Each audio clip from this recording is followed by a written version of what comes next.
A Medium é um filme de terror tailandês que foi lançado em 2021, mas só chegou nos cinemas do Brasil em maio desse ano, de 2022.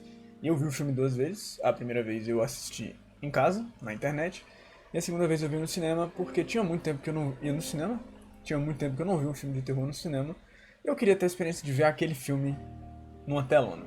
O filme ele é tailandês, completamente, tipo, não é um filme que se passa na Tailândia. Assim, é um filme que se passa na Tailândia, mas não é só um filme que se passa na Tailândia, é um filme todo feito na Tailândia por pessoas tailandesas, que se abrange e fala sobre a cultura tailandesa, é dirigido e é atuado por tailandeses na Tailândia. Eu sou fã de filmes de terror que não existem só pra dar jumpscare em quem tá assistindo.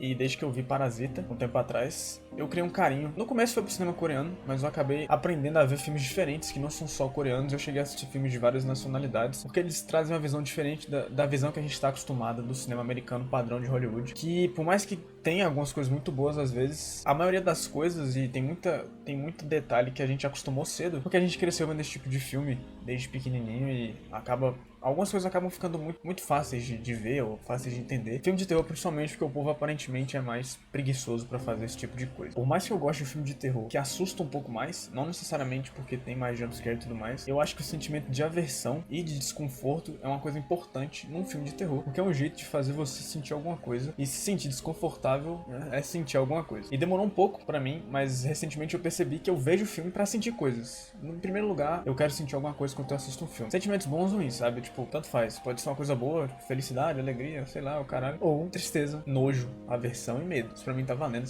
Contanto que eu esteja sentindo alguma coisa que não seja raiva do filme, porque ele é ruim, pra mim tá tudo certo. E a média, ela trouxe um desconforto pra mim durante o filme quase todo. E o segundo motivo pelo qual eu vejo filmes, além de querer sentir alguma coisa, de ter uma experiência, é que eu gosto de aprender o que pessoas diferentes fazem de maneiras criativas diferentes pra acabar usando eventualmente em alguma coisa que eu faço. Mas esse é assunto pra outra coisa.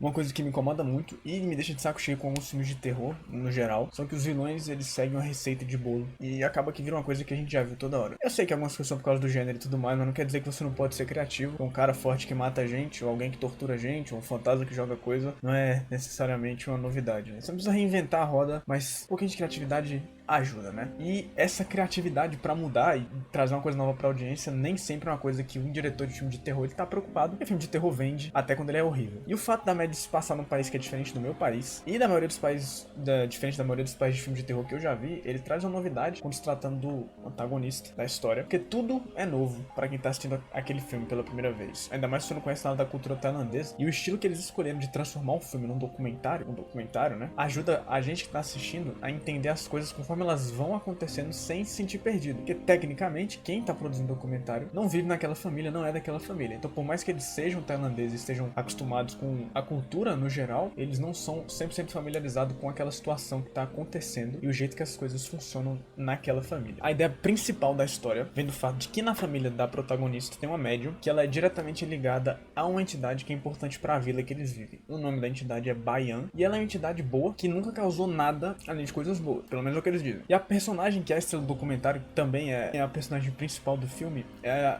a Nin. Ela é a médium em questão, a médium do filme. Na família dela, receber a entidade em certa idade é algo que vai acontecer com a mulher escolhida. Toda geração uma mulher passa por isso. E por mais que a entidade seja uma coisa boa, ela tem um preço que ela cobra quando ela quer entrar, quando ela quer se ligar com a pessoa, quando ela quer possuir a pessoa. E esse preço é um sangramento por 5 meses. No caso, é uma menstruação que não acaba por 5 meses. E pelo que a gente viu, não é nada legal, sabe? É muito sangue. E a mulher que ela é escolhida, ela não é obrigada a aceitar a entidade. Sim, seria bom se ela aceitasse, mas ela não é obrigada, até porque a irmã mais velha da Nin, a Noi, ela teria que ter recebido a entidade primeiro, mas ela recusa a entidade e de revesgueio a entidade vai acabar indo para Nani. E receber a entidade vai trazer consequências, porque você deixa de ser quem você era até certo ponto, que agora você é o médium daquela entidade. E você agora trabalha para essa entidade. Você ajuda as pessoas, o nome da entidade, por mais que seja um trabalho bom. Você faz a ligação entre o povo e o divino, mas você agora deixou de ser a pessoa que você era antes, você passou a ser a médium daquela entidade. E por mais que a estrela do documentário seja a Nin, a personagem que é mais importante na história é a sobrinha dela, a filha mais nova da Noi, a Min. Os nomes são parecidos. A Min, ela é uma jovem normal, e ela aparentemente ela é tranquila, só que ela começa a apresentar um comportamento estranho depois que o pai dela morre. E o pai dela, ele vinha de uma família, de uma galera, de uns homens que morriam por umas causas trágicas, incluindo o irmão mais velho dela, o Mac, o pai dela, que foi o cara que morreu no começo do filme, o avô dela e o bisavô dela. Basicamente, todo homem daquela família roda de um jeito desagradável de rodar. A primeira situação estranha que acontece no filme com a Min é que depois do funeral do pai dela, ela fica agressiva com um amigo do tio dela, que de acordo com ela, xingou ela, só que aparentemente não xingou. Ele disse que não falou nada, quem tá em volta dele disse que ele não falou nada, mas ela não quer nem saber, e ela tava indo pra cair na porrada com ele, só que a galera dá uma, calma aí, não precisa brigar, não sei o que, mas ela queria ir pra doideira. Depois disso aí, inclusive tem uma hora que ela vem falar com a tia dela, e a tia dela sente um arrepio, já dá indicada pra quem tá vendo que alguma parada não tá rodando do jeito que tinha que rodar. Daí pra frente, ela começa a agir de um jeito esquisito. Ela chega a imitar uma criança em algumas ocasiões. Inclusive uma amiga dela grava o vídeo e mostra pra gente, né, o telespectador. Ela é uma bêbada em outras ocasiões. E às vezes ela é extremamente agressiva, com gente aleatória, do mesmo jeito que ela foi com aquele cara lá no enterro. E rola uma das primeiras cenas que realmente impressiona quando você tá vendo o filme, que ela dorme no lugar onde ela trabalha, numa agência de desemprego. E de noite ela leva uma rapaziada pra lá e ela faz umas paradas que você não devia fazer no trabalho, não. Sinceramente. Acontece que no trabalho dela tinham câmeras e aí ela é demitida. Rua, mandou ela pra fora. Depois que ela é demitida, ela começa a apresentar. Até antes de ser demitida um pouco, ela apresenta aquele sangramento que as mulheres que estão na linha de ser possuída pela Bayan apresentam. Só que daí pra frente as coisas começam a dar muito errado, muito rápido. A mãe dela, a Noi, fica preocupada porque ela passou por isso também quando era mais nova. E ela recusou a identidade por meio do cristianismo, que diz ela que é a nova religião dela, mas dá pra ficar com o pé atrás do que essa mulher fala e o jeito que ela age. Rapidinho, a Nin, que é a médium da família, se liga que na real esses sintomas da posse da Min, eles são diferentes dos sintomas da posse da Bayan, que ela é fechada com a entidade, então ela tá ligada a como é que a entidade funciona supostamente. A Noi fica desesperada e ela quer que a Nin faça a cerimônia pra aceitar a Bayan, pra ver se ela consegue diminuir o sofrimento da filha. Só que aí a Nin fala pra ela que não vai fazer a cerimônia, porque ela não tem certeza se realmente é a Bayan que tá envolvida nesse papo que tá rolando com a Min. Só que as coisas vão começar a dar errado de verdade agora. Todo filme de terror, isso acontece porque alguém é muito burro e alguma situação podia ter sido evitada. Isso é a parte boa. E a Noi, no caso, ela decide que vai levar a filha dela pra fazer uma cerimônia pra aceitar a Bayan com uma outra rapaziada diferenciada aí. Ela não conhece aquela rapaziada e ela vai levar. Só que, se você for parar pra pensar, aceitar alguma coisa que quer entrar em você e você não sabe o que essa coisa é, ou o que ela quer, não é a ideia mais brilhante de tudo, né? Só que a Noi não acha, ela não tá nem aí.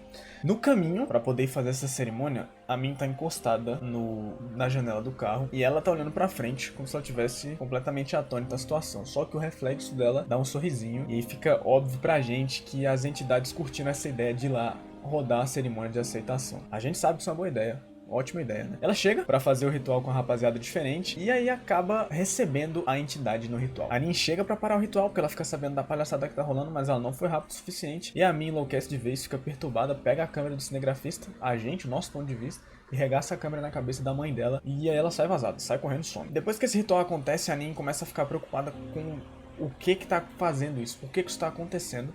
E ela resolve fazer um esquema pra poder descobrir se quem tá envolvido naquilo ali, se a entidade tá enchendo o saco dela, é o irmão dela, o irmão mais velho, o Mac, que morreu um tempo atrás. E ela acaba descobrindo que talvez eles tivessem uma relação incestuosa, mas ela supõe isso, nada confirmado. E ela faz um ritual, e ela descobre nesse ritual que na real não era o Mac, não era o irmão dela que tava enchendo o saco dela. Tá acontecendo uma rapaziada que quer fazendo aquilo ali, não é uma galera muito gente boa não, e ela não sabe quem são. Depois que a Min desaparece, depois que ela some daquele perdido e sai correndo, ela é encontrada toda cagada, fodida numa fábrica abandonada, e eles pegam ela e levam ela pro hospital. Fisicamente falando, ela tá bem, ela tá viva, ela só está com um problema de nutrição. Acontece que na cabeça dela, o espiritual dela e o mental acabou, porque aquilo que tá lá na cama, na frente deles no hospital, já deixou de ser a Min. Aquele não é mais a sobrinha da Nin e a filha da Noi, deixou de ser. Ela volta pra casa e vai rolar a primeira cena de posse demoníaca do filme. E a gente fica ligado nos pecados que a família fez, né? A entidade conta de uma rapaziada que o povo deu mole. Só que a parte mais importante é o que a Noi fez. Que a Noi, ela fingiu trocar de fé, jogou o problema da Bayan pra Nin, falou, foda-se, é nóis.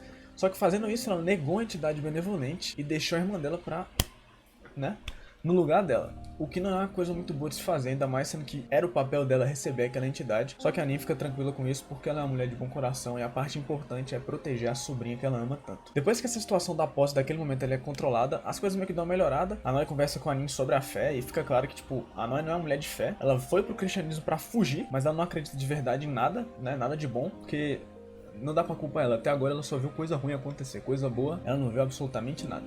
Tendo em visto o que aconteceu, a Anin, ela decide que ela precisa pedir ajuda de alguém que sabe mais do que ela e tá preparado pra lidar com essa situação, porque o negócio tá horrível. Ela vai pro amigo dela que chama Santi, e o Santi ganha dinheiro com a rapaziada esquisita também. O trabalho dele é enganar a trouxa, que ele precisa viver, tirar um dinheiro, mas ele é um cara completamente habilidoso e de bastante conhecimento nessa área de xamanismo. Ele dá uma olhada na Mink, bota a mão lá e dá uma checada pra saber o que tá rolando dentro dela. Ele descobre que na realidade não é uma entidade que tá enchendo o saco dela, são várias entidades movidas pelo karma negativo da família do pai da Min, porque a família dele não era uma família muito gente boa e eles arrecadaram um karma negativo durante muito tempo, mas eu vou falar um pouquinho sobre o karma negativo mais pra frente. O resumo da ópera é que a Noi foi muito burra fazendo o que ela fez e que a Min agora, de acordo com o próprio Santi, é um carro com a chave na ignição, qualquer um pode chegar lá e dirigir. E na religião deles, tudo tem alma. E o povo da família dela, da família do pai dela, conseguiu irritar a gente, animal, inseto, então tem muita coisa querendo que eles se fodam. Aí o Santi e a Arin decidem que eles precisam se juntar pra fazer um ritual, que ele dá com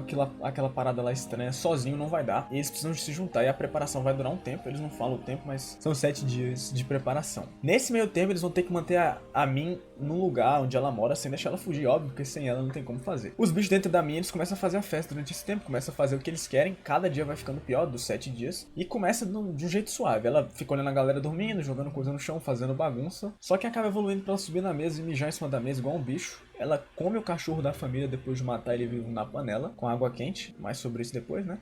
E ela acaba sequestrando o bebê e tentando matar o tio dela com uma facada. Você vê que as coisas subiram de nível muito rápido. No último dia de preparação, antes de começar o ritual, a Anin desaparece. Ninguém sabe onde ela tá. O povo vai até a casa dela, invade, porque foda-se a privacidade.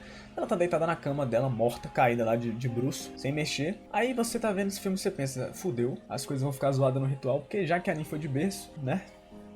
Acontece que a morte da Anin, ela tem um nome na cultura tailandesa, que na versão legendada em português por algum motivo eles deixaram de fora, mas na versão legendada em inglês eles falam que a morte da Anin foi causada por uma coisa que chama Lai Tai, que é a morte que vem do nada e ela não é esperada, é uma morte que acontece quando as pessoas dormem e é uma coisa comum, é uma coisa que acontece na Tailândia e tem até bastante artigos médicos sobre essa morte súbita que acontece durante o sono, mas foi uma morte pacífica para todos os efeitos. No ritual, no dia que as coisas vão acontecer, tudo dá errado, mais uma vez o erro de uma pessoa sem noção, que no caso é a mulher que é a mãe do bebê que a Min sequestrou no dia anterior, leva uma desgraça sem precedente e isso tudo culmina na morte de todo mundo envolvido no filme, incluindo a equipe de filmagem, o bebê e o resto da rapaziada. Nesse filme ninguém escapa, morre o bebê, morre quem tá filmando, morre todo mundo, inclusive morre o cachorro.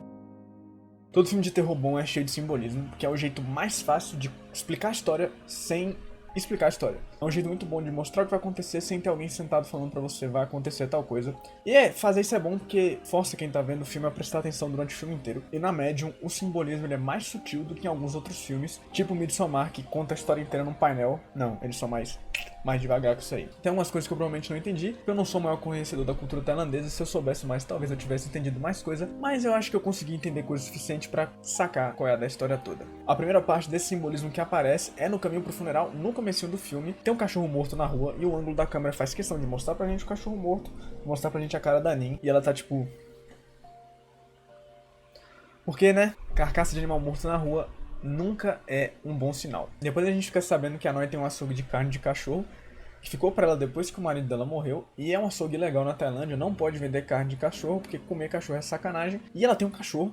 Então o cachorro dela ter sido comido depois de ser fervido vivo não é nada além do karma vindo cobrar a família dela, porque, né, ela tá matando vendendo carne de cachorro. Então o cachorro dela infelizmente acabou pagando o pato.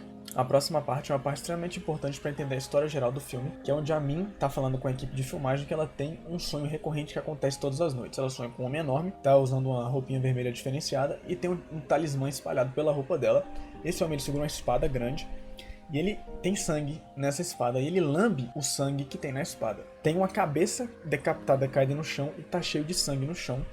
A cabeça tenta falar com a Min, mas ela não consegue ouvir o que a cabeça fala. A gente aprende quando o Santi tá falando sobre que a família da Min, no passado, a família do pai dela, decapitava pessoas. O trabalho deles era decapitar gente. E teve um monte de gente que morreu decapitada. Cada vez que uma pessoa morria decapitada, essa pessoa desejava o mal para aquele povo. E foi muita gente, então tinha muito mal. Provavelmente que aquela cabeça caída no chão tá tentando falar pra ela é uma referência ao que aconteceu. A cabeça provavelmente tá amaldiçoando ela e mostrando pra ela, por meio do sonho, um dos motivos pelo qual a família dela tá sendo cobrada pelo que tá acontecendo. Óbvio que as merdas que a família dela não fez não param por aí, não foi só aquilo no passado. Por exemplo, a fábrica que tem a ver com tudo durante o filme, a fábrica onde ela é encontrada, é uma fábrica onde um monte de merda aconteceu, é uma fábrica que pertencia à família Yasantia, se eu falei errado foi mal, que é a família do pai dela. Outra coisa importante na questão de simbolismo é que a estátua da Bayan aparece sem cabeça.